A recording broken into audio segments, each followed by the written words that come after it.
Hey, Whiskey Ringers, welcome to a brand new intro. First off, there are still a few bottles of our single barrel rye finished in Armagnac casks, picked in partnership with This Is My Bourbon podcast. Check out the show notes for links to purchase. Second, I am thrilled to announce that I've joined the Bar Cart Co-op. This group of podcasts and shows has a show or multiple for everyone. I'll talk more about them in the mid-roll. Finally, there are still two $25 spots available on Patreon. These are the last two spots that will ever be open on that tier, so if you've been putting it off, grab your spot today.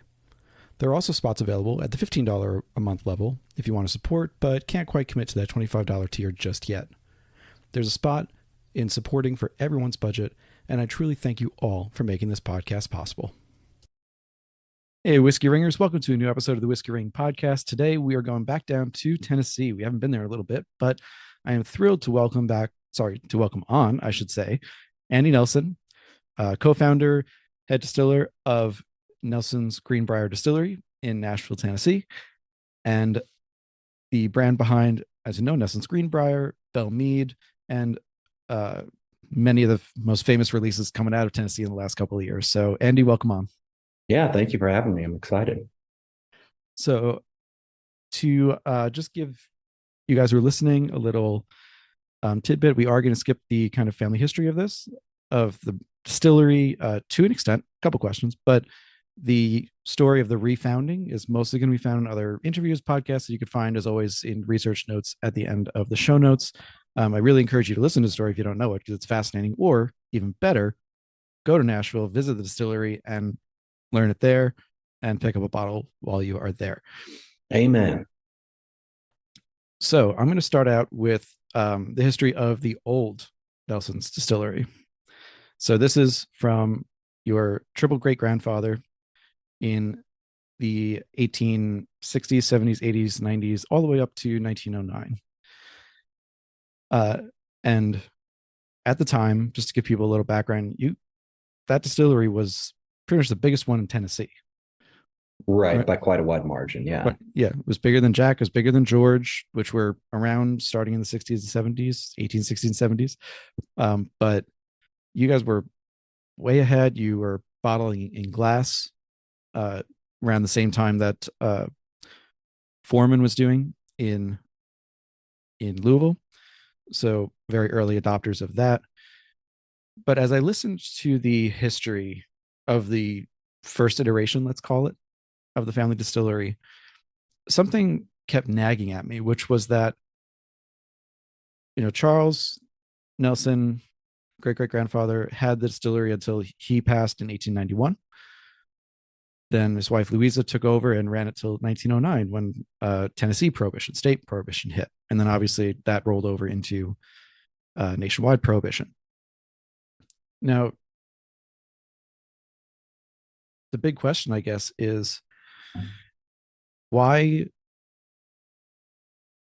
did that distillery not in some way survive Prohibition, where ones like Jack and George did? And we're putting aside ones that had permits for medicinal purposes. I'm saying ones that would have been shut down, but were able to come back right afterwards. Sure. I really appreciate being asked this question, because I don't have any, fact written in stone about this. It's more kind of speculation, and there are a handful of things like that in our history where it just seems like it makes sense that it would happen, X, Y, or Z way.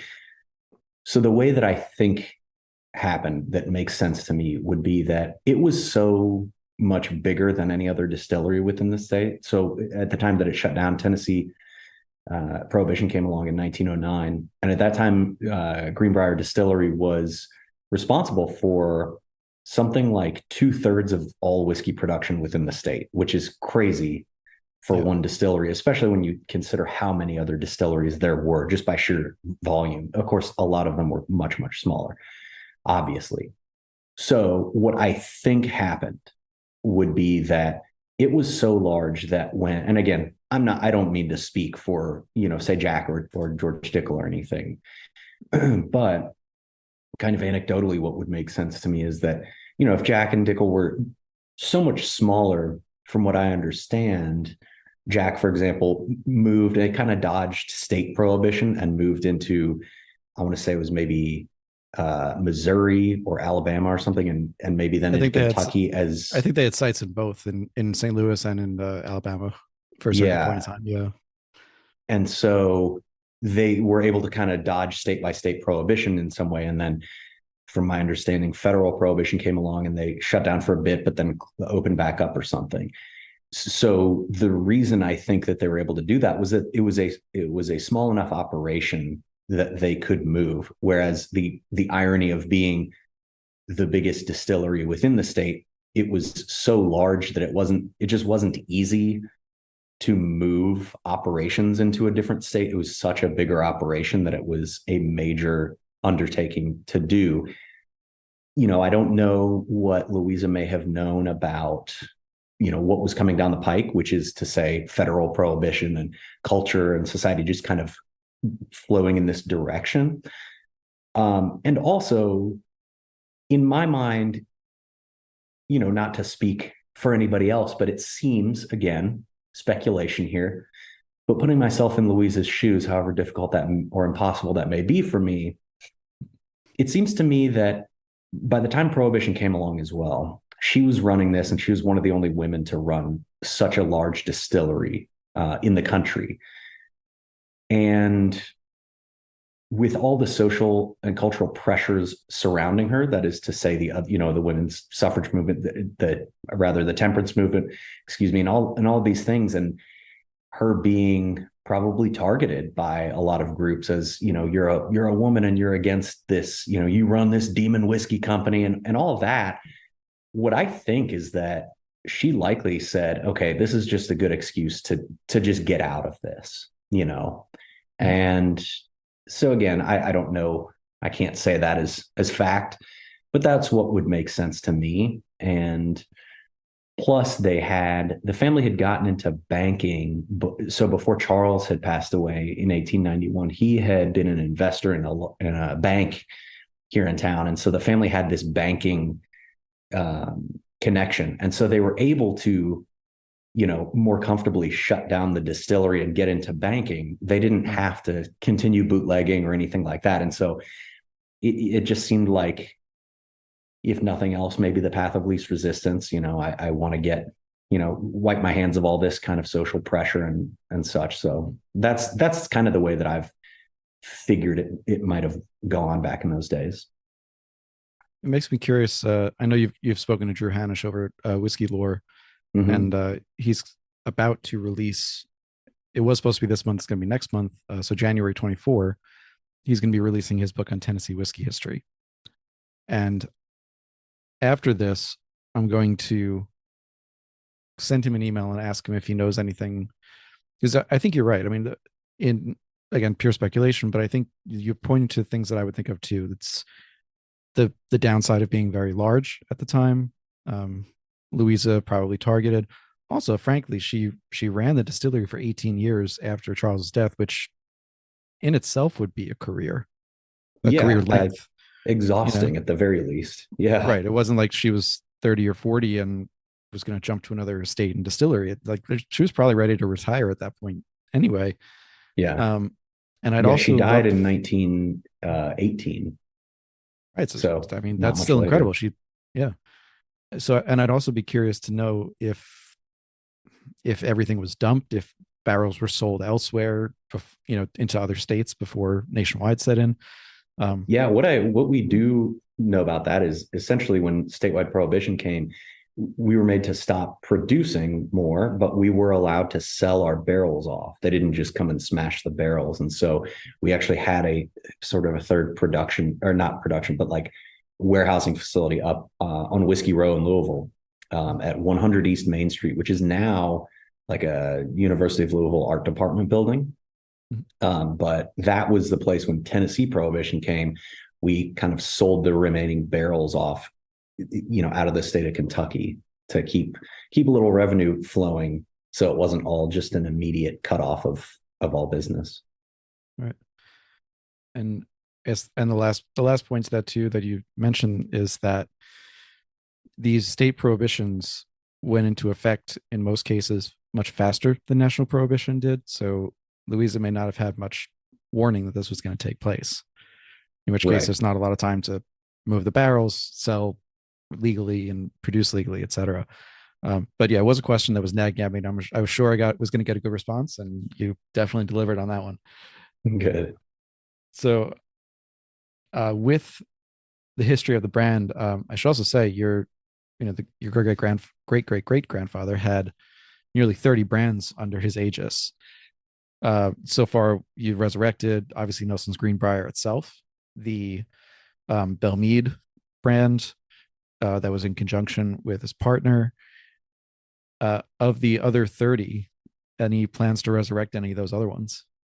Sure. I mean, so to date, we resurrected those two, and then we were kind of in some ways mostly retired Belle Meade in favor of a brand called Nelson Brothers, which is one that did Right. not exist back in the day, and Louisa's liqueur. So Nelson Brothers, the brand, and Louisa's the brand did not exist back in the day. And strategically, our kind of thinking is that we are in the modern day, and it's a new generation, and so we want to be careful to honor the past, but also kind of embrace the change and really have our own new fingerprints on it, our new thumbprint on it. And so that's part of the reason for these new brands. But yeah, absolutely. I mean, we want to bring some of those old brands back. Some of them have really cool names, and I'm a little hesitant to say them out loud publicly, just because I want them, and there's some cool stuff, and that is to say, not just bourbon, not just rye, but corn whiskeys. There was a malt whiskey. There were fruit brandies, some gins, all kinds of stuff. And so that has always been our goal and our intent. And yeah, we absolutely plan on bringing some more of those back and under the old names too. Awesome. I guess this cuts into an area of business law with which I have very little knowledge, but by resurrecting the brand, by receiving again the original DSP-5, which I have a question about too, did those brands transfer to your ownership with that, or are they still kind of out there?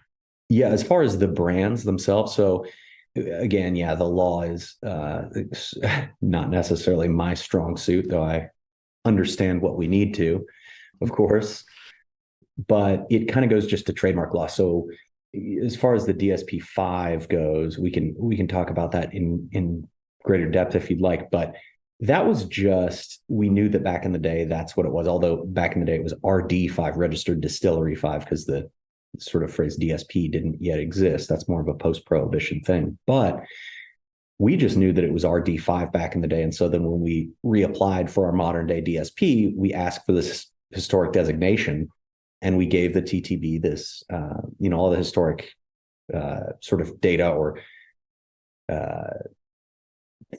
facts and figures and evidence rather that we were in fact RD5 back in the day. And by frankly some bureaucratic miracle, they just said, sure, you can do it, because DSP-5 is not taken. So had we not requested that designation, we would have just been given the default of something like DSP TN 15026 or some entirely unsexy number like that. But so now we've got 5, and it's much cleaner, and there's a story behind it too.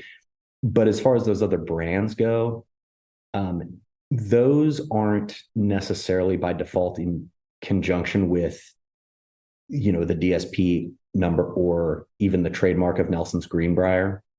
And so from my understanding, it's like a trademark will effectively lapse I think within 75 years of disuse. And so they're technically, I guess, public domain or available anyway. Hence, resurrecting the Nelson's Green Brier Distillery as a company name, as a brand name, Nelson's Green Brier Tennessee Whiskey. Those just weren't taken, and it wasn't necessarily that it was easier for us to transfer because it was our family. It's just, quite frankly, I think that you could have done it if you had wanted to. It's just we were the ones who discovered it, and it made the most sense. And so there you have it. But does that answer the question? Yeah, I think so. Like I said, it's an area where I just don't have that much knowledge, trademark law or anything. Got into law school, didn't go, so I got zero knowledge there, other than what I kind of absorbed by osmosis from my wife, and that's criminal law, so that's Yeah. different. Um, so going, still dealing with the original site and the original plant that you found by talking to that butcher, uh, which still, like I said, it's an amazing story. Just skipping ahead a little bit, when you talked with Drew at Whiskey Lore in I think 2020, you and Charles were both on. You said that when you went to see the site, it wasn't like it was raised to the ground. You were able to see where the distillery sat, recognize some of the parts, like where the warehouse was, maybe where a fermenter was. Uh, I I understand and have heard you kind of explain why you decided to rebuild in or build period in Nashville as opposed to on the original site. But was there any thought to perhaps buying the original site and making it an historic place, or uh, I'm even thinking you could just buy the site and have a warehouse there. That's, kind of like how Wild Turkey uses their special area warehouses for things, and it would be a fun throwback to the past. So just curious Yeah. if there was thought to that. Yeah, absolutely. I mean, we've thought a lot about that. And we continue to kind of slowly work through it. There's some red tape kind of issues with that, in that this is kind of a fun story, although it goes to our disadvantage in some ways. But back in about 1914 or 15, so this is after Prohibition had shut the business down, the family was selling off the land and the equipment and such. And the land was purchased by these five brothers, the Fisher brothers, in equal share. And as those five brothers, died, not all at the same time, as far as I understand, but they left their equal portion of that land to all of their living heirs. And so again, this was early to mid 1900s.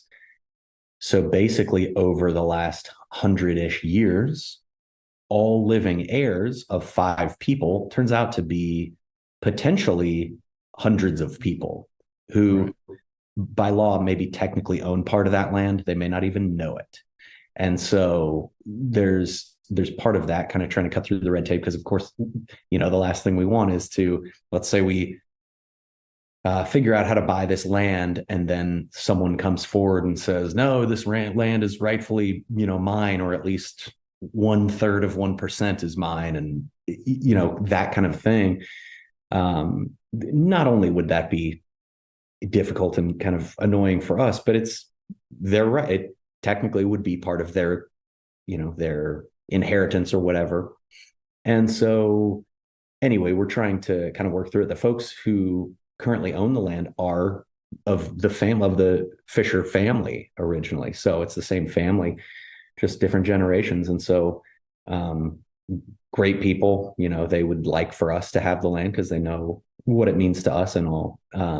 Now, the other part is, when we first started, and before we knew anything about this kind of red tape debacle about ownership of the land and such, was that we were looking into absolutely building a distillery on that original site and figuring it out from there. So what we ended up learning was that, for one, it is a beautiful space. Green Brier, Tennessee is not a huge town. It is more of a suburb for sure, but it's not exactly like rural entirely. And because people live there, there are houses around that land. And part of the other issue was that, frankly, if we bought the land and wanted to build a distillery there, because of the layout of the town and houses and all, we would have had to buy a bunch of houses that people live in, so that we could tear them down and build access roads for construction to begin and happen, and for just access then to the distillery. So that was, especially at that point, we didn't exactly have the money to do that. But forgetting the money, it's like, what are we going to do? Just take people out of their homes and say, we want to build this thing. So it was just all this complicated stuff that was not worth doing at the time. But even so, it's, we would absolutely love to get back up to whether Green Brier or just Robertson County somewhere in that original sort of area would be like fantastic. We've always still wanted to do that. We'll have to have you put in a PO to Constellation to build a rick house in Robertson County at least. Oh yeah, believe me, it's crossed the mind. So after you found the location, you were also to find that there were 2 bottles of original whiskey at I believe it was the Nashville Historical Society. Green Brier Historical Green Brier Society. Society. Right, no more than probably a mile from the original distillery site. So the last I had heard, they were there, but you haven't tasted them. Right. So even those bottles were empty. So they're original empty bottles. Oh, they're empty. Okay. At the Green Brier Historical Society. Now, we have since found more original bottles, most of which are empty, some of which are entirely unopened. I don't say full because over the 150 years or whatever, some of it has evaporated. I'm pretty sure it was not synthetic cork back in the day, but some of it has evaporated. So even though it's a fully enclosed bottle that hasn't been opened, maybe it's 4/5 full due to some evaporation even out of the bottle. So yeah, and you're right. I have not tasted it yet. I am still, there's something about, the proverbial can't put the toothpaste back into the tube kind of thing going on. I like the sort of mystery and the unknown. There's something very intriguing about that to me, but I also really want to know what it tastes like. So part of me is like, I think eventually I will. And I think it'd be really cool, especially if we can find more bottles that have some of the liquid, figuring out some way that we can, I don't know, raise money for charity or whatever, with the kind of crux of it being an opportunity to, taste a little bit of these 150-year-old bottles. So I feel I'm conflicted about it as I speak still, because it's a really cool thing. But there is something about Pandora's box that's maybe not the most apt analogy, but you know what I mean. I like the mystery of it. I completely get that. I think I would have trouble doing the same. So I certainly wouldn't fault you for not wanting to do that. And I think I thought that I would be the same way, but even like when our first child was born, we didn't want to know the sex until it turned out to be a boy, but we didn't know that until he was born. And that was like, I was actually fine with that. And it was amazing. It was this really fun mystery for, 9-10 months. And then there he was. But I actually, I was pretty good with it, which was surprising. But I guess I have more patience than I thought. I fully admit I need to know. I need to know. But when it comes to, but I think it's different. Like it when that time comes for, I think personal decision, I would want to know for the baby. But that's also something with a clear endpoint, obviously. With the whiskey, it could just sit there for your entire life. That I think is where I would have the trouble. But I think also it's in some ways too, by keeping it in the bottle and not opening it, you're also showcasing that unique part of your history, which is that you were bottling in glass bottles. Mm-hmm. You're not going to find Jack or George from that era simply because they weren't bottling in glass. They were in jugs or in other things that easily broke, were not airtight or as close to airtight as you could get back then. So it's a relic of history that few from that time could get. So I get that. And I'm thinking particularly of that because last night, as of us recording, what yesterday was Repeal Day. And some friends of mine got to open some antebellum whiskey, distilled in 1860 in Maryland, which is crazy. It's crazy to me that it survived, that it's there. It wasn't rancid in any way. Yeah. It lost a little flavor, but I mean, give it a little credit. It's, you know, Yeah, uh, exactly. but it's something so fascinating, but you can only do it once. Once you Yeah, open it, that's it. yeah, yeah.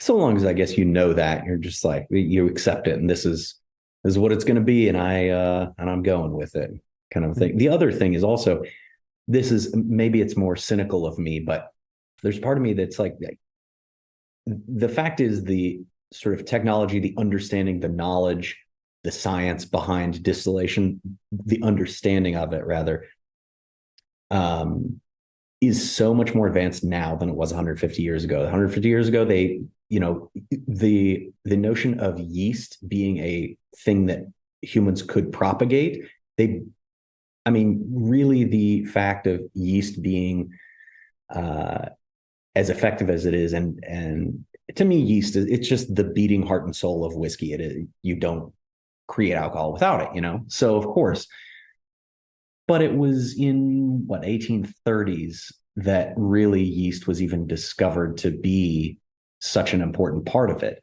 And while they knew it, it was still so mysterious. And so the control over yeast and flavor profiles and such was still in its very, very infancy back then. And so my questions are, could the whiskey have been as good of quality as it is now? It certainly wouldn't have been as consistent, I imagine, from batch to batch.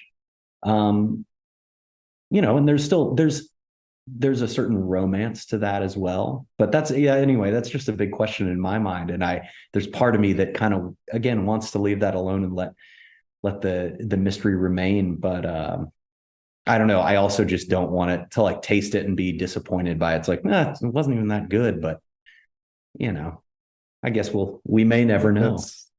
That's fair. And if you ever go the charity route, I'll certainly not dropping a couple of 100K because I don't have that, but I'll do a couple of ticket entries, see if I can get in on that.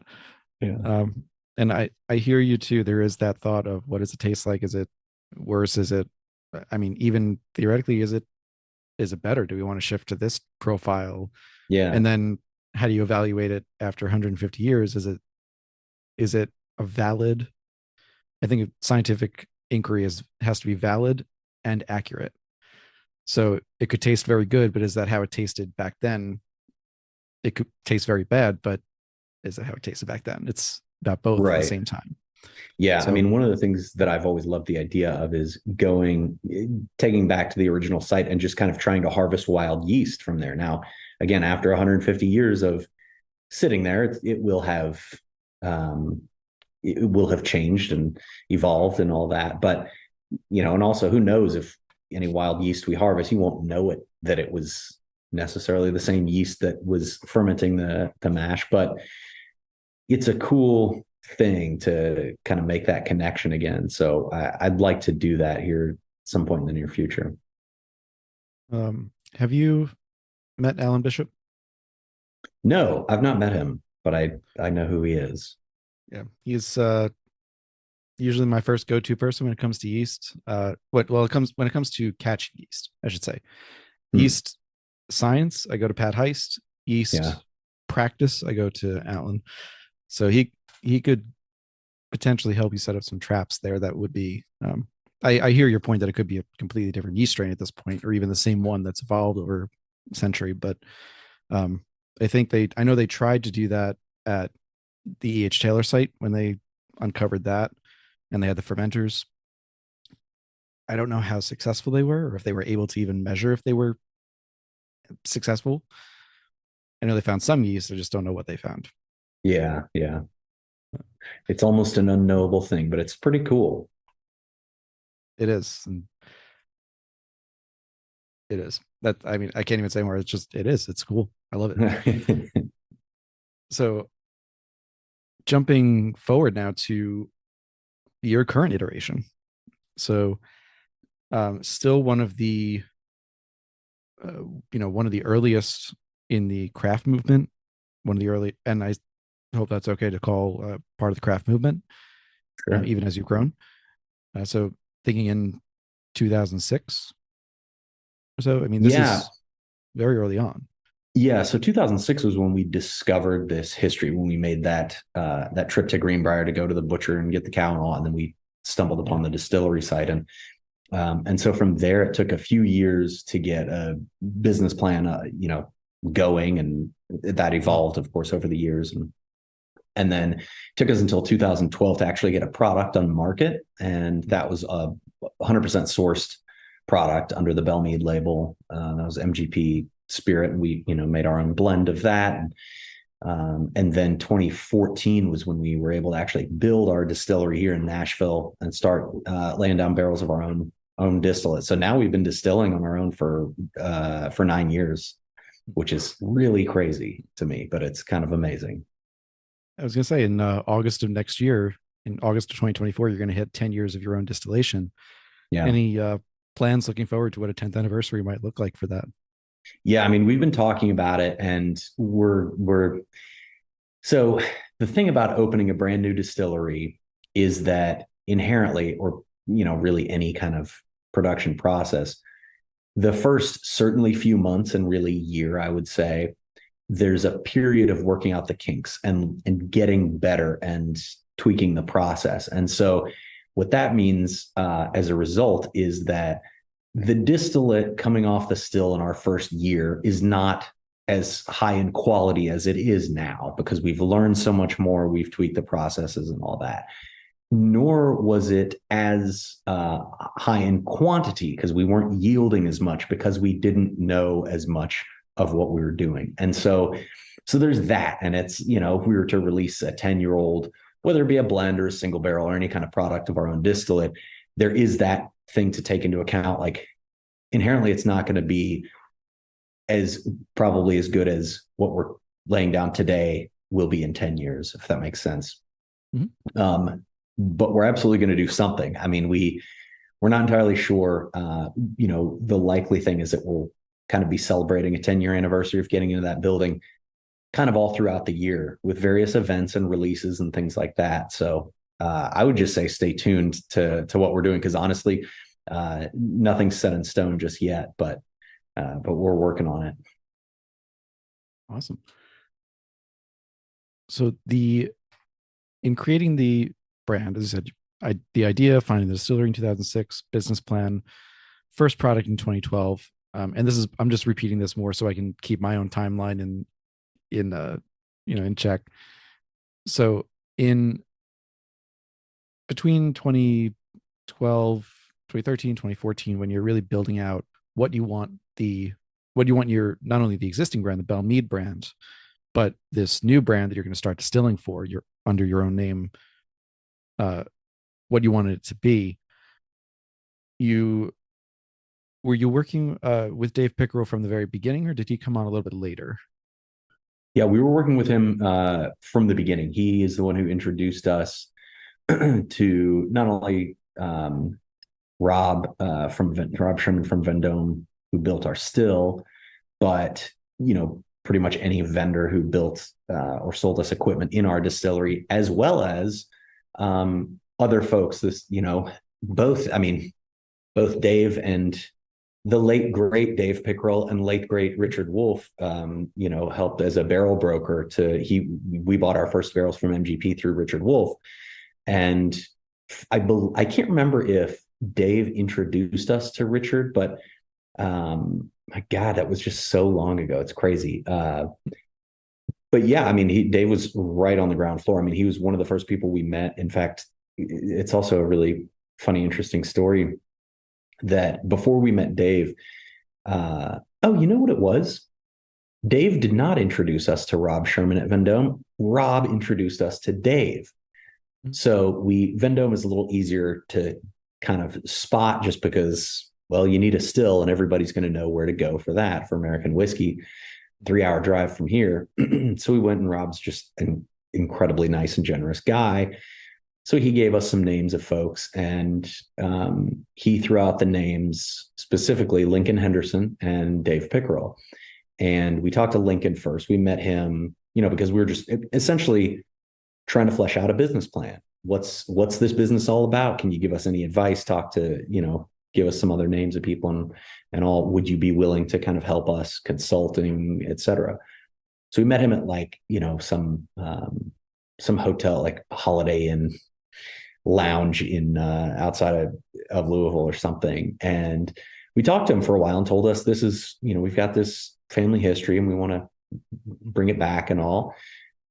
Very nice and gracious and gave, introduced us to some good folks. And then he said, I'd love to help you out if ever we can, but I'm probably not going to be able to do a ton for you in terms of, in the long term, because my son Wes and I are thinking of doing something that's not that dissimilar from what you're doing. And of course, that then turned out to be Angel's Envy, which, not too much longer after that was released and to great success and acclaim. And so then after talking to Dave, we met him first in the Makers Lounge in 4th Street Live down in Louisville, and had a drink or two with him, had some lunch, and we were Dave's second client after he'd started Oakview Consulting.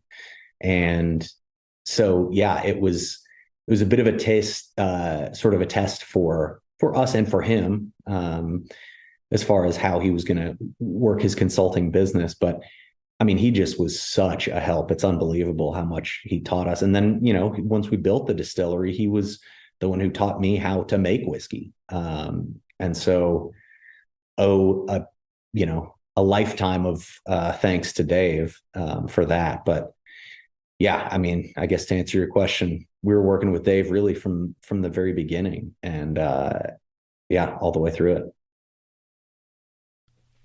The Bar Cart Co-op is a group of 5 shows with something for everyone. First up is My Whiskey Den, hosted by Michael Isak, Pat Bologna, and Mitch Weddle. Listen and watch live on Mondays at 9 for thoughts and discussions on craft spirits and, once in a while, some downright odd things. And yes, I'm talking about the cantaloupe liqueur that I can't believe could be good, yet I gotta admit, it's fantastic. Next up is Bourbon Turntable, hosted by Kevin Rose and Drew Crawley. Kevin and Drew are true lovers of both music and bourbon, and I got to join them to talk about my own whiskey and music journey back in March. It's still one of my favorite episodes I've ever been a part of, and it's a show that I listen to every single week. The next 2 are from a guy you may have heard of. After all, he's a 2-time guest on the Whiskey Ring podcast. Mr. Alan Bishop, head alchemist at Spirits of French Lick and self-proclaimed reviver of the history of Indiana's Black Forest. Alan has 2 shows in the co-op, both of which are also weekly listens for me. The first one is Distiller's Talk, with co-host Christy Atkinson. It's probably the nerdiest spirits podcast I know of, and that's including my own, and I absolutely love it. Some weeks you'll be talking and capturing wild yeast in long-gone ghost distilleries in the Black Forest region. Others you'll be hearing from some of the most exciting up-and-comers in the distilling, brewing, and overall spirits-producing industry. Most of these distillers he's gone, I've never even heard of before the episode, but after listening, all I want to do is find out more and explore new ways of looking at spirits and all the nerdy stuff that I love about this industry. And last but certainly not least is Alan's other podcast, If You Have Ghosts, You Have Everything. Exploring the paranormal side of Hoosier-occupied Kentucky, Alan intertwines his own experiences with stories about neighbors, colleagues, and local legends, and why you should never go into the forest alone at night. Part scary story, part homage to the rich history of southern Indiana, this show comes straight from Alan's heart and soul. Take a listen or watch to any of these amazing shows, and thank you to the Bar Cart Co-op community for welcoming me. Join the community on Facebook, follow on Instagram and YouTube, and you'll have another show for every day of the week. And when you're starting out, and again, at that point, you didn't have liquid that you could try from back then. So you really, as much as you had a brand and a history, you were starting from scratch from a flavor profile. Mm-hmm. So both with and without Dave's help, you spent a lot of time, from what I've listened to and heard, tasting barrels, blending, looking through profiles from LDI/MGP, and figuring out what you really wanted to do. So I'm curious, in your thought process, did you, your brother, anyone else involved, kind of have a profile in mind that you really liked or wanted to um, mimic in some way, or was it more you were trying things with an open mind and with the idea that you'd stumble upon what you really wanted to have?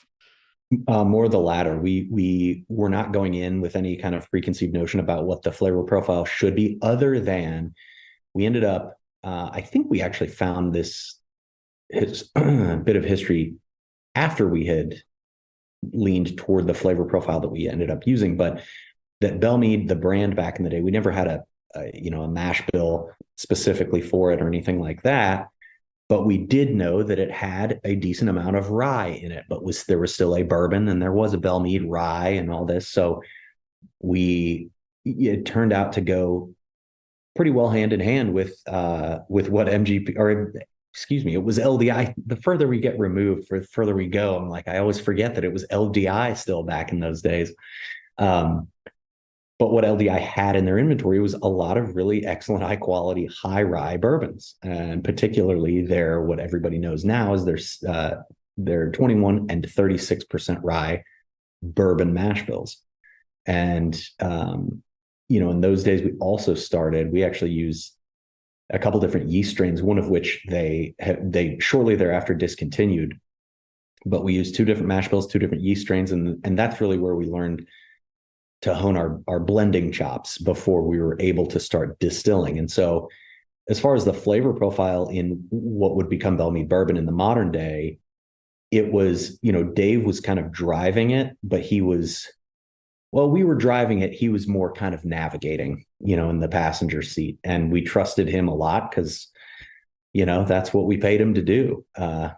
Or in some ways didn't pay him. I mean, we had really nothing to start out, which is another kind of amazing thing about Dave, was that he believed so much in what we were doing and our potential and everything, that even though we couldn't really afford more than like 3 months of a retainer, he kept with us and working on it with us and helping us out. And so that was, that meant the world to us, that he kind of believed in it enough to, just have that faith and keep going with us, even though we couldn't afford it. And eventually we could, and we were able to get business running and, compensate him as he needed to be. But yeah, just kind of an amazing thing to have that happen, and the confidence that comes with that. Someone that we saw who was really seen by the world as a professional whiskey maker, and that was, we put a lot of trust in him, and to have that reciprocated was pretty amazing. And with the yeast strain, just before I forget, with the yeast strain that was shortly after discontinued, was that, how do I ask this question? Were you able to, or allowed to continue using that yeast strain even though LDI MGP had stopped using it? Or was it only for their stocks and that's it? Gosh, it was so long ago that I honestly am not entirely sure. I think they were discontinuing it for their own use. But I believe we could have essentially had them, like, contracted with them to continue using it. But by the time it was discontinued, we had kind of blended away from it because we knew it was going out of use, and it would be years then down the line by the time whatever was distilled with that new yeast strain would be available and old enough to put back in our stock. You know what I mean? So Gotcha. So we ended up blending away from that. And it is exactly challenges like that are sort of the crucible you have to go through to get good and skilled at blending or any other discipline, really. But yeah, and I know you didn't ask about this, but that's something that I really like to tell people, is that when we first started outsourcing product, especially in those days, there was a lot of, I don't know if pushback, but yeah, there was a lot of pushback from people about the idea of sourcing. And it was kind of this weird topic that people weren't always confident in. And, a lot of people really put it down. And that made it really hard for us to know, to have a lot of confidence that we were like doing things right. Now we had to stand by it. This is our business. It's not anyone else's business. So we're not going to let anybody tell us what to do, but we just had to stand on the idea that look, if we make a product that's good, most people aren't going to really care where it's from. We're doing it with our heart and soul, and that's what's important. And eventually people started understanding more and sort of giving less short shrift to those who the non-distiller producers. The fact is it's a great way to start in business when you don't have millions of dollars to build a distillery or start from there. So but I just had to bring that up while I was talking about it. I hadn't really thought about that in a while. No, it's absolutely valid. And it just is. Jumping back to the mash bill. So for Belle Meade, you said you didn't have the exact mash bill, but you knew that it was a higher rye-ish bourbon. Yeah. So I'm double checking my notes here because I have here down that it was another brand, and it may have been the Nelson's Green Brier, that was a wheated Tennessee whiskey. Mm-hmm. So indeed. Yeah. Nelson's Green Brier Tennessee Whiskey was wheated, and we did in fact find the recipe for that mash bill and recipe otherwise, which is to say, I mean, most people just equate mash bill with recipe, but the fact is a recipe also involves not only the ingredients but the process too. And so anyway, long story short, yes, Belle Meade was a high rye bourbon. Green Brier Tennessee Whiskey was a wheated Tennessee whiskey with no rye in it. And that's what we've started producing. And now, actually, going back to Dave, that was one of the big advantages, because I love wheated whiskeys. I have more of a sweet tooth generally, and so being that wheated whiskeys are a bit sweeter than, say, a rye based product or a high rye bourbon, being the more spicy and peppery thing, I was generally drawn more toward the wheated things. And so when we found out that Green Brier Tennessee Whiskey was in fact a wheated product, I was very, very excited. And then the Dave Pickerel was the former master distiller for Maker's Mark, which is a wheated bourbon. And so he had dealt with wheated bourbon, his whole distilling career.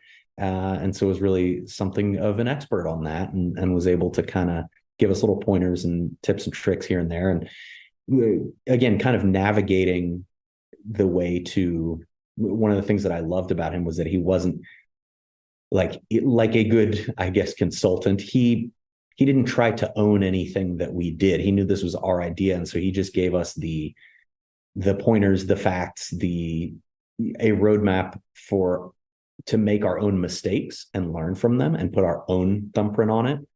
He didn't try to say, no, this is going to be Dave Pickerel's, whiskey that's made by Andy Nelson or whatever. But then, with what became Belle Meade, it worked well because, like I said, LDI back in those days had a good cache of high rye bourbon to blend from.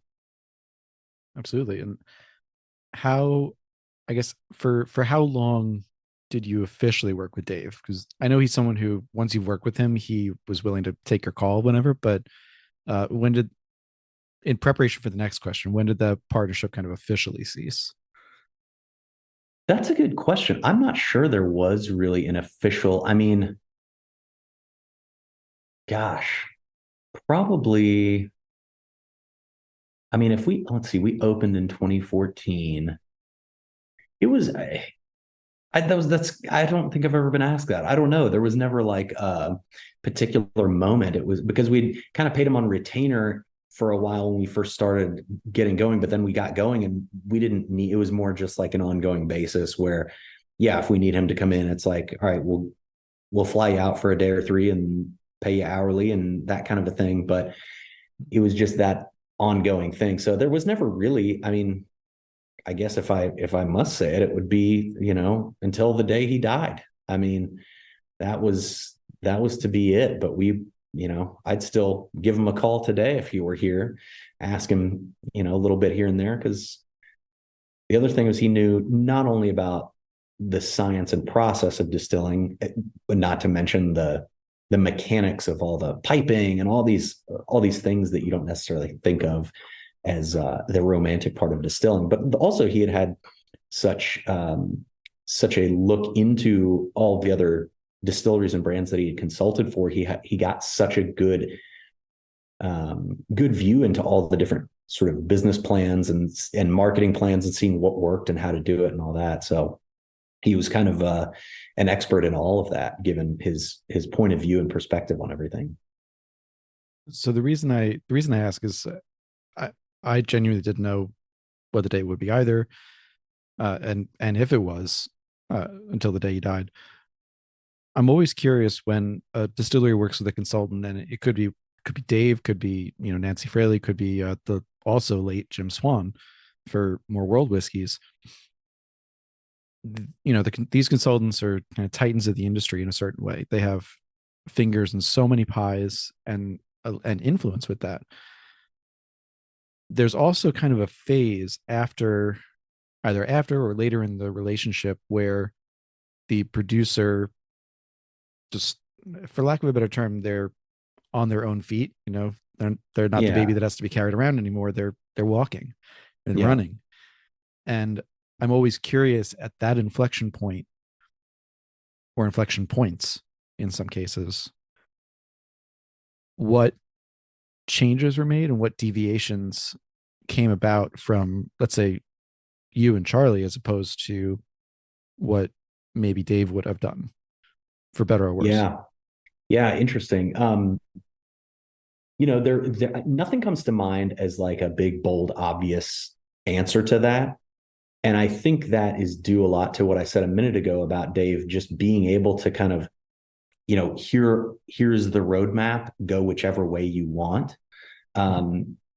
Because again, he wanted us to put our own fingerprints on it, have our own heart and soul to it, not his. And so he just kind of laid everything out for us and let us kind of peck around here and see if we liked this or that idea, whether it be in marketing or flavor profile or, tour path kind of a thing, or distillery layout.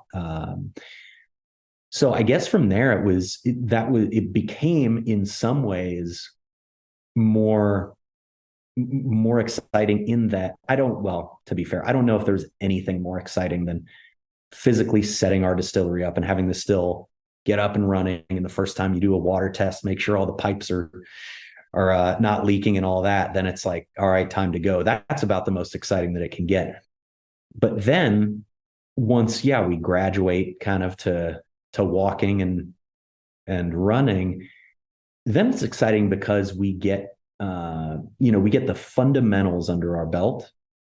This is our experience. We got the fundamentals under our belt, and we knew, mechanically how to make whiskey and a lot of the sort of theory and science behind it. And then once we had that, let's get more creative. Let's see what we can tweak here and there, knowing the science, knowing things about, yeast science, whether it be, changing the amount of yeast we'd pitch, the type of yeast we'd pitch, the kind of flavor profiles that any given yeast X, Y, or Z would put into the whiskey, and what temperature each yeast does best at, and how method of cooling, all these very specific variables, getting to kind of take that piece by piece and decide this is what our profile is going to be. And it's just a long process, right? There's not one moment where, this is it. This is that kind of inflection point, as you put it. It's just a series. It's just an evolution that it's like when you're in it, you don't even realize anything's changing. It's like when you've got a kid, you see the kid every day. You don't see them growing up until, their uncle sees them every 3 to 6 months or whatever. And it's like, oh my God, you've gotten so big. It's totally one of those things. And so it's an interesting thing being asked that. It's kind of fun to go back there in my memory and think about things like that. If I had to rename my podcast after all this time, it would probably be called Inflection Point or something like that, because those are the points where I'm most interested. I love the turning points in histories. It sounds like a political talk show, like Crossfire or something. It does. Inflection point.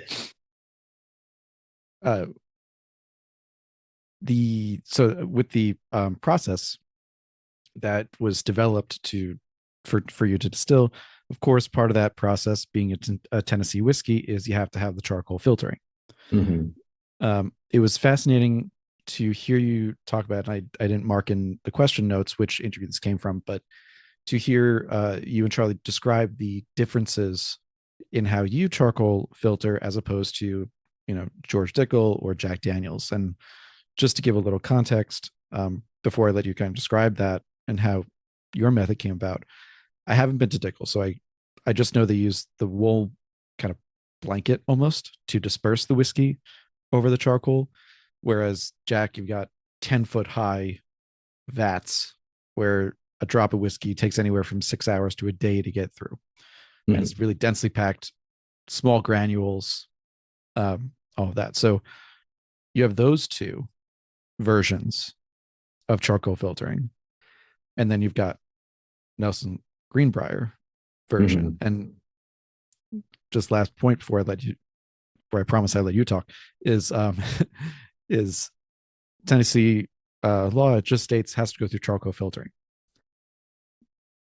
I almost equate it to whiskey having to be in an oak container. It doesn't say how long. It can be 1 second, and technically it's whiskey. It can go through half an inch of charcoal filtering and technically be called Tennessee whiskey. So how did your methodology and your way of filtering come to be? Well, yeah, I must say, first of all, I appreciate the details because I'm kind of a nerd for those little details. Specifically, you said oak container, which rarely does anyone, use the actual terminology, which is in the TTB guidelines. Oak container is the word, not barrel. Container just happens that the barrel is the easiest and most logical, so everybody uses it. But you could use a square oak box if you wanted. It's just not all that reasonable. Pat Heist has said he wants to make a casket strength bourbon. Yeah, because you can make a cask shaped oak container, and that's legal. So as long as it fits so good, I could see the marketing with him and that big old goatee next to the casket, just dressed as I don't know. It's a great Halloween image, I think. Absolutely. Sorry, continue. Well, so yeah, I'm also glad you mentioned the state law and the more recent I don't know, issue that came about in terms of the definition of Tennessee whiskey. To me, it is absolutely the beauty of it is that there is no specific definition or guideline around how you have to charcoal mellow, just that you have to. That is one of those points that, again, it lets you put your own fingerprint on that product, and it changes the character of your final product compared to some other distillery that does it a slightly different way. And that's what makes the world go round.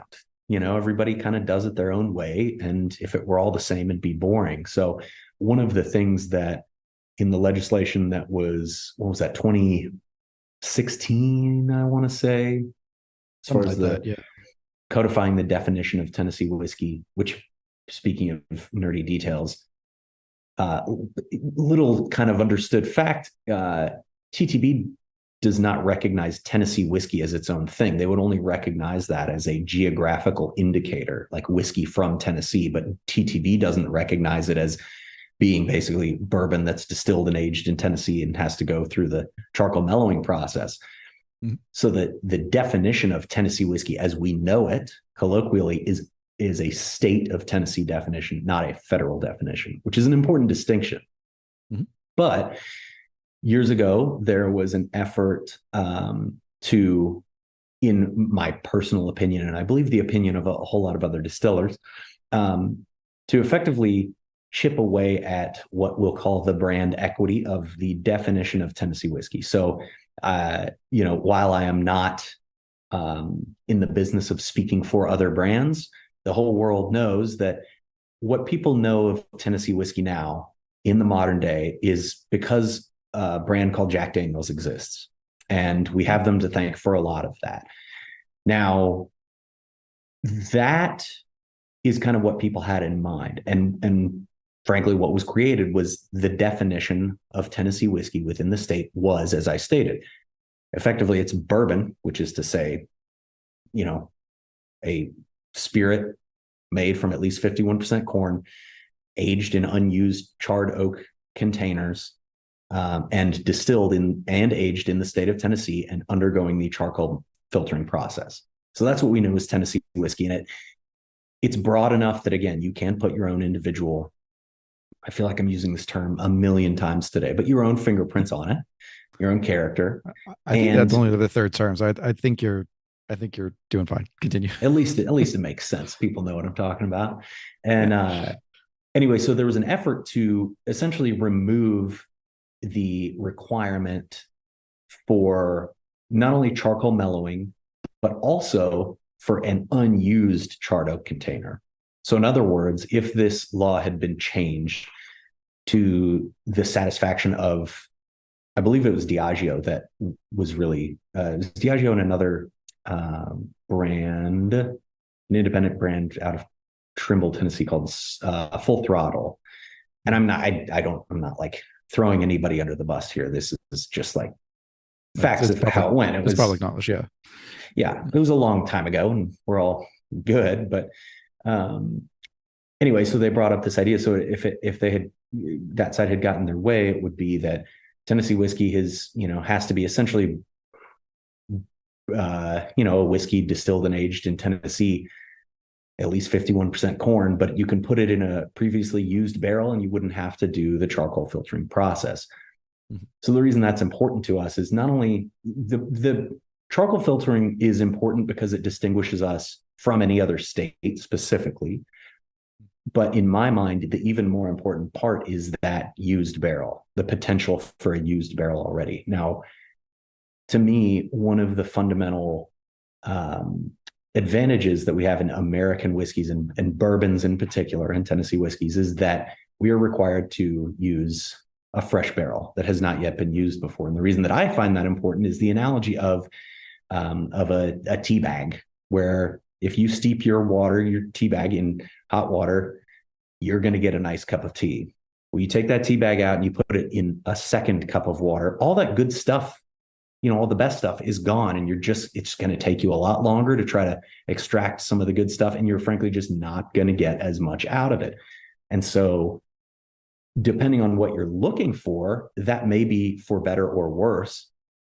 But the fact is, it's still a fundamentally different product if you put your whiskey in a used barrel as opposed to a brand new unused one.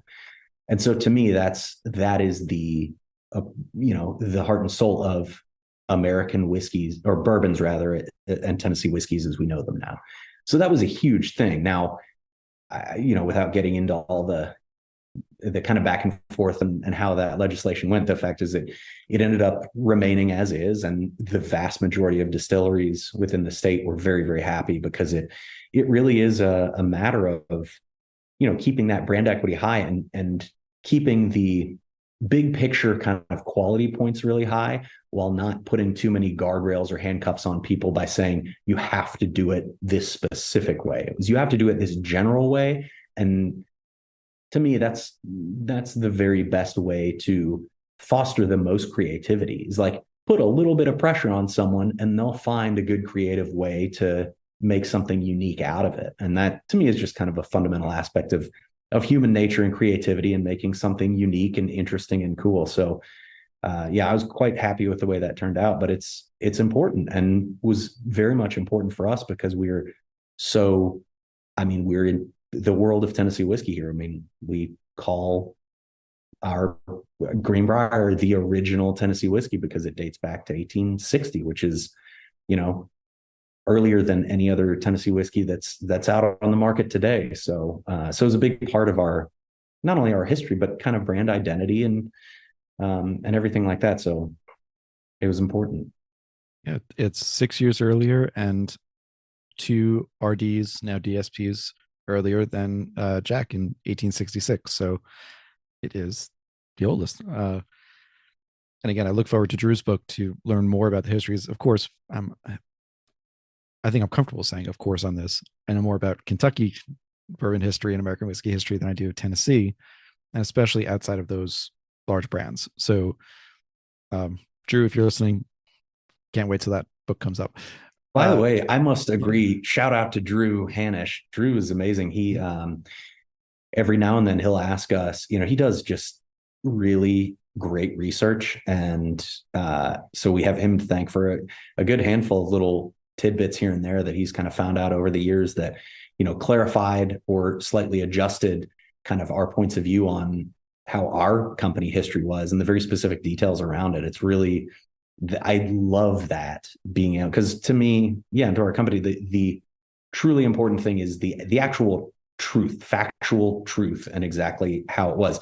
You can kind of romanticize anything, but to me, the more truthful and accurate it is, the better the story, because it already is like the truth is stranger than fiction type thing.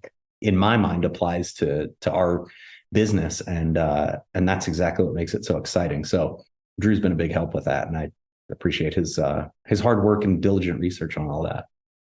Absolutely. It's a model to which I aspire, because I'm embarking on some research projects of my own. So nice. Hopefully I'll have a little mentorship on there. But before I let you get away from it, because I don't think it was answered, which was, what is your version of the charcoal filtering? Oh yes. So we have a whiskey barrel that we took the heads off of, and we put a stainless steel mesh kind of layer around towards the bottom, and then we lay a wool blanket on top of that just to catch the fines of the charcoal, so it doesn't integrate it, so it doesn't go into the whiskey as it runs through. And then we just kind of pack in there roughly let's say 2 feet worth of sugar maple charcoal in there. And it's, we don't grind it down all that time. They're chunks from, as big as your, I don't know, thumbnail or whatever, but mostly bigger than that and up to the size of your fist or so. So pretty good assortment of sizes. We just let it run through. So we'll have, let's say for even numbers sake, let's say we end up with 100, proof gallons of spirit off the still from one run. That'll take roughly 20 minutes to run through we have this big, it's effectively a shower head that we've hooked up to our collection tank off the still. So we'll pump it through this shower head and just let it really shower over that sort of 2 feet of sugar maple charcoal that's contained in a whiskey barrel. And we put the barrel up on top of a tote, let it shower through there. It takes about 20 minutes for a whole run to get through there. And that's that. So it's certainly a lighter treatment than say Jack Daniel's is. But it's our treatment and no one else's. So that's what's exciting to me. Ooh, like I said, as long as you've got the freedom to have your own and it's not dictated to you, might as well. Yeah. And so was the idea, actually, no, let me rephrase that question too, which is, when you were figuring out what kind of charcoal filtering you wanted to do, be it method, depth, granule size, any of that, did you go around to the existing Tennessee distilleries and check them out, or was it more in-house experimentation? Sure. Oh, we had gone along around to those, years prior in our research of building a business plan, the networking part of it, where who are you? What is whiskey? What is Tennessee whiskey and all these kind of things. So it was a more sort of elementary part of the process for us in starting out. But we took note of how everybody did it. And we had, everybody, you can see on the Jack Daniel's tour how they do it. And that's a big part of their process, and Dickel the same thing. And so fortunately for us, there weren't yet all that many Tennessee whiskey distilleries, really. I mean, there were the two big guys, and then, there was Pritchard's, who, going back to the requirement in terms of state law, Pritchard's is actually one that got grandfathered in. So they're not required to do the charcoal mellowing at all, but they were the only one, which is kind of a fun little footnote in itself. But to me, the advantage was that, not everybody's doing it the exact same way. So we can just do whatever we want, and whoever comes after us can, copy us or do it some other different, weird, creative way. Either way, this is just us, and we're going to stand on it. And that's kind of how it worked. And, a lot of it was, we hadn't had our own versions of like 50, 60 years of personal experience in testing how it's going to work. So we just figured, let's do it this way. It's not as intense as some of the other distilleries, but we like that kind of character in it. And so that's just kind of how it happened. With that, I want to just move into a couple of the products that you have.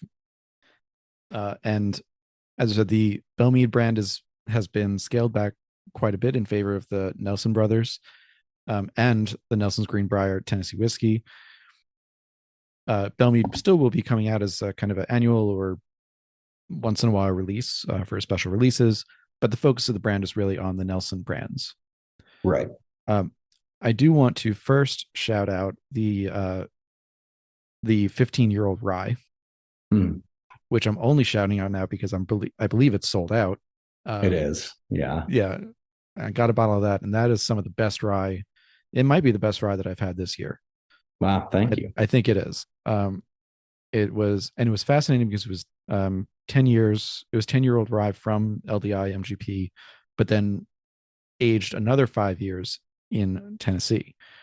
So yeah, for the total, it may of have 15. even been like 8 or 9 when we got it, and we just sat on it for 6 or 7 more years. Right. So let's even split the baby and say 9 and 6 or 8 and 7, and it's so significant amount of time in the Tennessee climate as opposed to Indiana, which I know doesn't sound like they're that far apart, but they are, and it's a big country, and the flavor and depth on that rye at something like 104 proof, 105, not particularly high, but the flavor and depth was just outstanding on that. Thank you. So definitely want to shout that one out. Well, I must say also, I mean, it's funny because I feel I'm conflicted, and this is maybe still just kind of emotional scarring from the days when we first started and getting so much shit talk from people about sourcing, and it wasn't like the overwhelming sort of sentiment, but it's like the criticism is what you hear, even if you get a million nice comments, you hear the one crappy one. But in any case, it's funny when I'm like hesitating even to say thank you because it's not our distillate. But the fact is, we took that distillate and it was 8 barrels worth, and we blended it, and we tried all different kinds of blends and proofs and all, and came up with what we found to be the ideal sort of blend quantity and proof and all. So I just want, to me, it's like that's as valid. Like blending and distilling are the yin and yang. It takes, you can't, if you have a crappy distillate, you can either enhance it by blending it well, or you can blend it poorly and just enhance how crappy it is, and vice versa. If you have really excellent distillate, you can actually blend it in such a way that it doesn't seem it's not quite as good as it is just by itself. Or you can blend it to make it even better than the sum of its parts. And so anyway, each side takes the other to help make it the best that it can. And they're equally as valid and important in terms of the final product in the bottle. So I don't know why I felt the need to say that, but yeah, I appreciate it. It was a fun product to do. I hear what you're saying, and I think the point is well taken. And from my perspective, and I think I can speak for several of the people who would share this opinion, is that there's a difference between buying someone else's distillate, putting it in a bottle, nothing in between. And I include in that, if you just take another distillate, put a finish on it, and put it in a bottle, that's one thing. But in the case of this rye, as you said, you bought it at, let's say, 8-9 years, and then sat on it. It could have been for a number of reasons, but among them would have been, hey, maybe this is going to get even better as it ages. And then by the time you get to the point where you've got 8 barrels that I think yielded only 300 bottles or something like that. It wasn't a lot. Yeah, something like that. So basically the equivalent of maybe 1.5 barrels generously out of 8. So a quarter of your, not even, no, Yeah. less than that. Yeah. Of your yield. There's a lot to be said for knowing when to wait, knowing when to pull the trigger on it, and then saying, okay, we're not just going to dump the the remnants of the 8 barrels. We're going to figure out what the proportions are of it and get the best product out of it. So I think there's a big difference there that should be recognized. Um, Yeah, and totally agree. I wish there was more because I would definitely buy more, but I'm also happy to have a bottle when there is no more because that's Yeah, just a selfish thing. yeah. That's the human nature aspect. It's yeah. Yeah. Um, so the other product that I really wanted to ask you about, which I'm guessing you probably get asked about on almost every podcast, is of course the Belle Meade honey. Mm-hmm. Now, I've been fortunate in that I've been able to try both barrels of the Belle Meade honey that have come out, and I have the Nelson Brothers honey cask finish.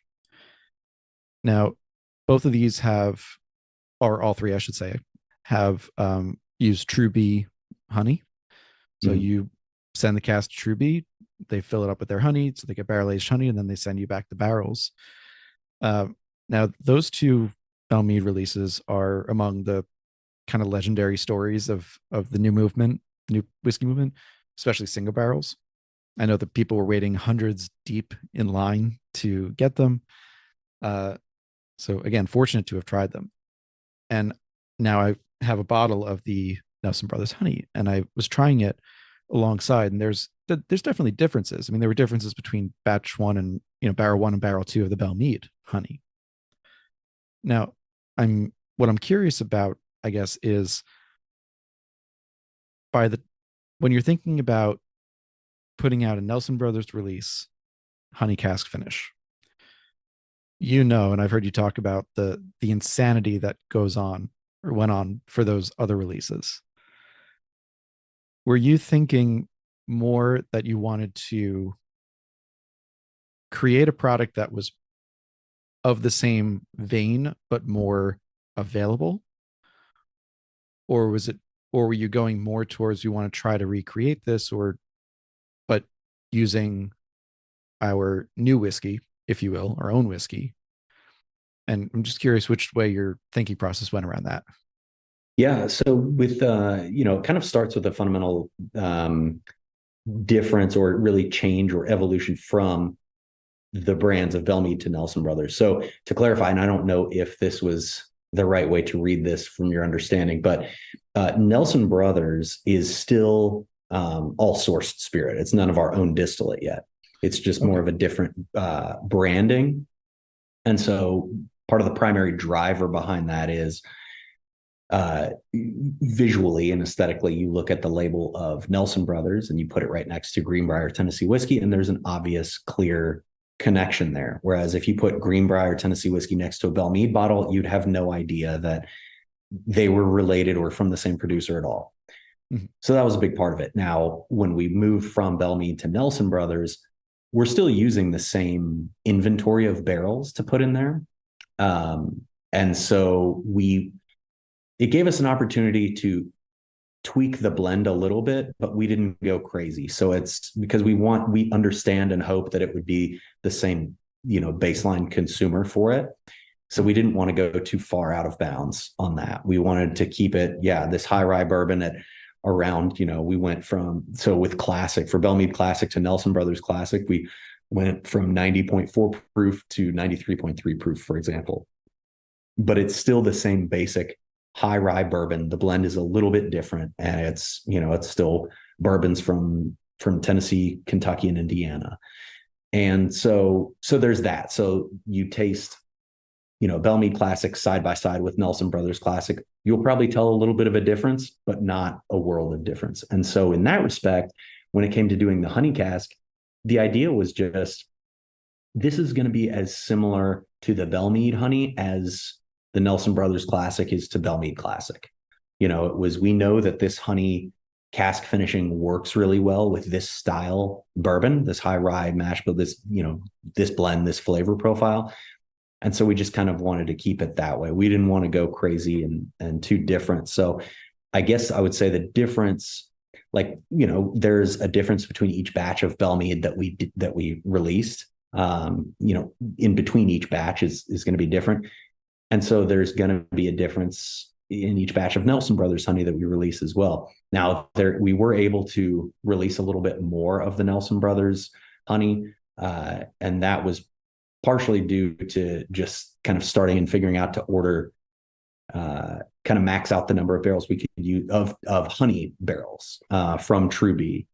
And so there's kind of a limit that we can put on it based on what True Bee can do themselves. We really enjoy and appreciate that partnership. And so, yeah, I hope does that make sense? It does. And yes, you're right that I misstated the source of the underlying whiskey, let's say. Well, I'm glad that got brought up, because I get asked that a lot, because it is something I guess we didn't make it all that clear when we transitioned from Belle Meade to Nelson Brothers. But yeah, I mean, I'm very much interested in accuracy and factual truth. And so I just want to make sure that's a known thing, that it is still, it's not our distillate yet. Still, that's just the Green Brier Tennessee Whiskey is our own so far. Gotcha. And I should say, I have enjoyed seeing the evolution of your own distillate as it's come along. In full transparency, honestly, I think I tried it a couple of years ago, and for me at least, it still needed a little bit more time. But having tried it recently, within the past 6 months or so, I think it has hit that point where it feels like it's kind of where it belongs on that. So yeah, I agree. I would say it's a good time to retry it if you're listening and you've tried it before and you weren't sure. Try some of the new stock, or the older stock, I should say. Yeah, I do. There's a significant difference. It really did come into its own. There really is. And thank you for bringing that up, because that is a thing that you're 100% right about that. And just for anybody out there looking, if you see a bottle on the shelf, and the way that you can kind of tell what is the earlier batches versus the more recent ones is the newer batches on the back label the back label copy is broken down into, I think it's 3 different paragraphs, and you will not see an age statement there anywhere, because it is all above 4 years old. It's between 4 and 6 years old, kind of averaging 5 probably. Whereas the earlier batches, the first that we put out had some 2-year-old distillate in there, which I didn't love doing that. But then again, we're a business and we got to make things work. So we did that, and it was, we put it out still proudly. And then for about the next 2 years, there remained on that. It's just a single paragraph on the back label. And there is somewhere about 3/4 of the way down the line, it says within that copy, aged a minimum of 2 years in charred white oak barrels. And so, anyway, that's how you can kind of tell, but it is an interesting thing for sure. There is a little more kind of grain forward aspect in the earlier batches, and you can tell that grain is turned to more of the barrel aged kind of sweetness that is more indicative of the wheated bourbon, the wheated mash bill, that's gotten better with age for sure. So just in our last few minutes, I wanted to touch on your own podcast, Still Life. And you just came out as of recording with episode 15 with Fawn Weaver. And over those first 15 episodes, you've had an eclectic mix of guests, a couple of distillers, Brandon O'Daniel, who's also been on the podcast, a NASCAR driver as well. So I'm curious, and this is more from the podcaster side, what made you want to jump into the podcast space, and kind of what's your goal with it? Yeah, to me, it was fully my idea initially, and I'm really happy to have made it actually happen. And that is to say, when I was probably, in the early, probably 2007, 8, 9, I was working before the distillery finally got off the ground. I was working as a video editor for a software publishing company, and I had this compulsion to take my video camera and go around town and get people's stories, particularly those in the community of folks experiencing homelessness. And I never did it, and I have regretted it so much. But I had this compulsion to just grab people's stories without judgment, just capturing their stories and sort of lending a inherent humanity to it, because once you kind of it's a lot harder to fear someone or hate someone when you're talking to them up close. That's sometimes all it takes. And so anyway, I've always had that, been compelled to do that. And I didn't end up making that happen for one reason or another, but still the idea of interviewing people and just letting them talk about themselves and chatting with them and creating this dialogue that it's very cathartic to me.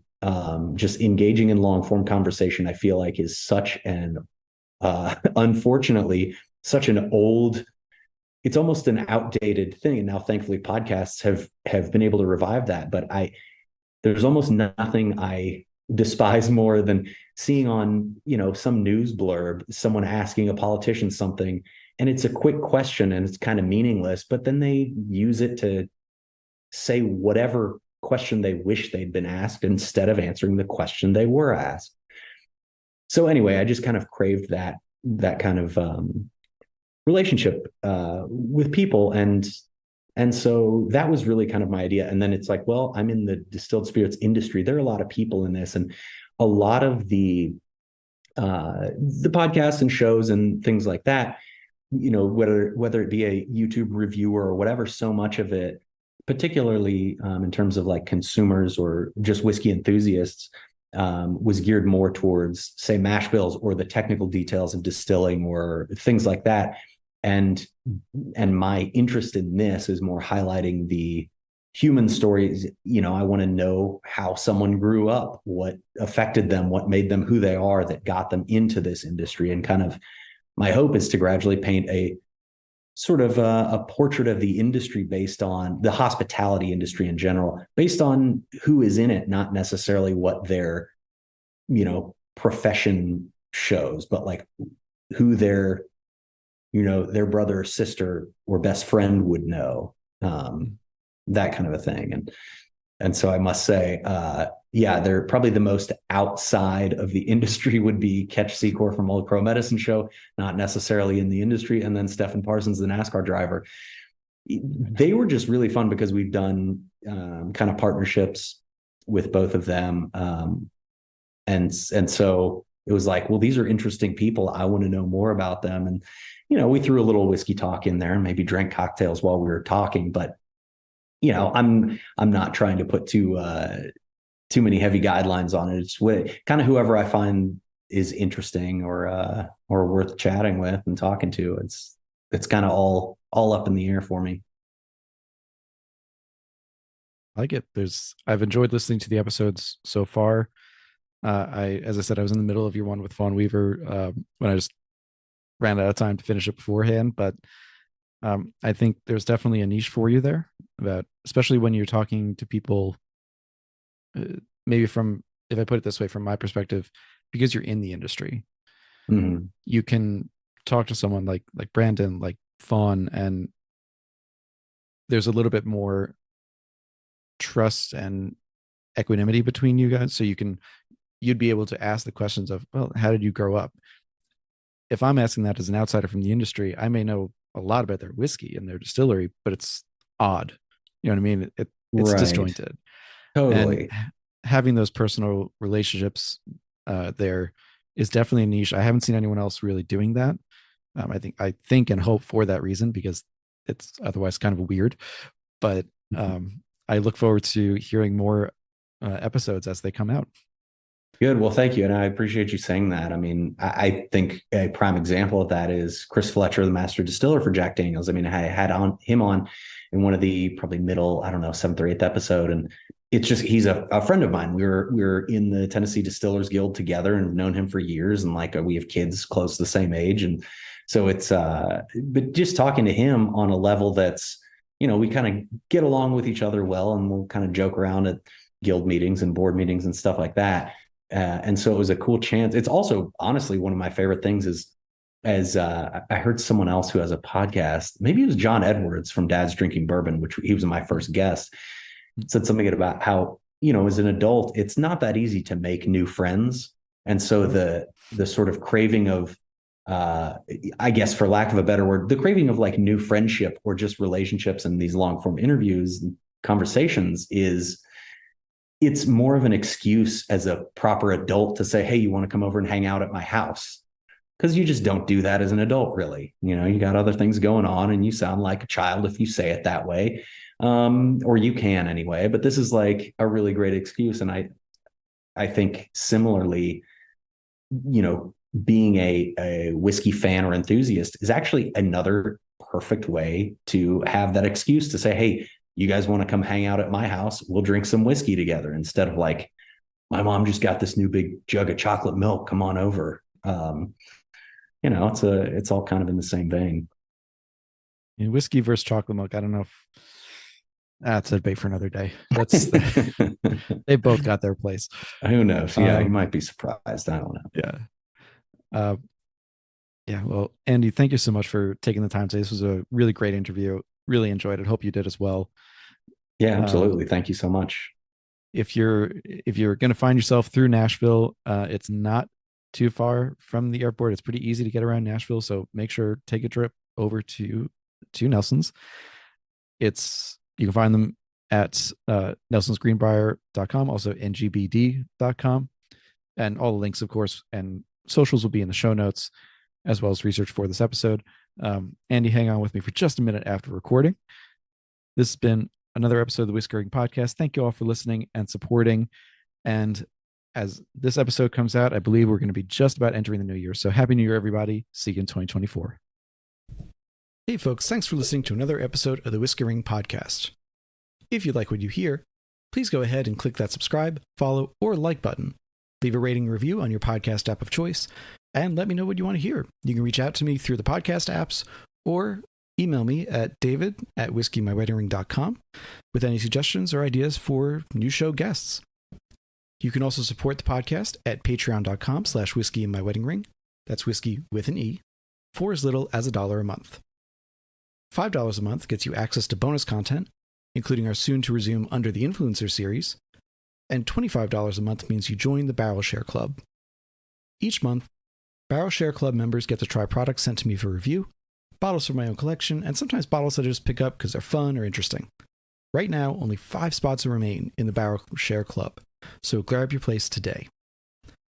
Finally, please follow on Instagram. You can follow me at Whiskey My Wedding Ring or at Whiskey Ring Podcast. You can follow me on Twitter at Whiskey Ring. You can follow on Facebook at Whiskey My Wedding Ring or join the Facebook group, the Whiskey Ringers Group. And I hope to see you there. Cheers, thank you for the support, and see you next time.